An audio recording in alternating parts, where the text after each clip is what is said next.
चैत्र या शारदीय नवरात्रि पर कन्या पूजा और कन्या भोज का आयोजन किया जाता है।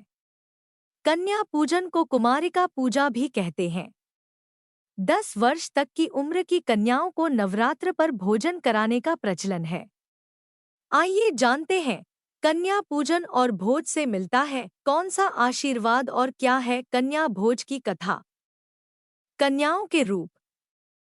कुमारी पूजा में ये बालिकाएं देवी दुर्गा के 9 रूपों को दर्शाती हैं, जिनके नाम कुमारिका, त्रिमूर्ति, कल्याणी, रोहिणी, काली, चंडिका, शांभवी, दुर्गा और भद्रा हैं।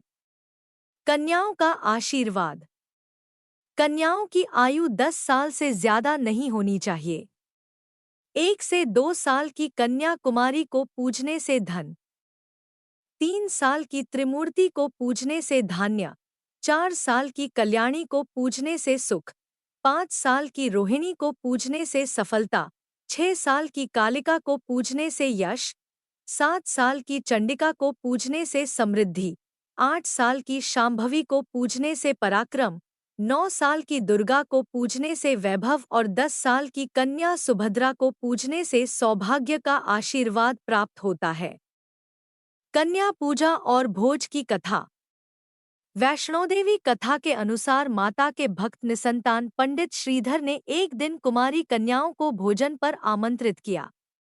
वहां पर मातारानी कन्या के रूप में आकर उन कन्याओं के बीच बैठ गई। सभी कन्या तो भोजन करने चली गई, परंतु मातारानी वहीं बैठी रहीं। उन्होंने पंडित श्रीधर से कहा कि तुम एक भंडारा रखो, भंडारे में पूरे गांव को आमंत्रित करो। इस भंडारे में भैरवनाथ भी आया और वहीं उसके अंत का प्रारंभ भी हुआ।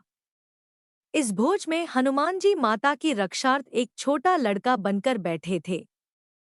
भैरवनाथ ने कन्या को पहचान कर माता को पकड़ने का प्रयास किया, लेकिन माता अपनी शक्ति से त्रिकूटा की पहाड़ी की एक गुफा में जाकर तप करने लगी। गुफा के बाहर हनुमान जी पहरा देने लगे, तभी वहां पर भैरवनाथ आ गया। हनुमान जी और भैरव का युद्ध हुआ और 8 दिन तक वह युद्ध चलता रहा। तब माता गुफा से बाहर निकली और उन्होंने अपने अस्त्र से भैरवनाथ का सिर काट दिया, जो दूर जाकर गिरा। फिर मां ने श्रीधर को संतान प्राप्ति का वरदान दिया। तभी से उस पहाड़ी की गुफा में माता वैष्णो देवी का वास है। इसलिए जब भी कन्या भोज करवाया जाता है तो उनके साथ में एक लंगुरिया यानी छोटे लड़के को भी भोजन कराया जाता है, जो कि हनुमान जी का रूप होता है। ऐसी मान्यता है कि कन्या भोज के दौरान 9 में से एक कन्या साक्षात माता का रूप होती है।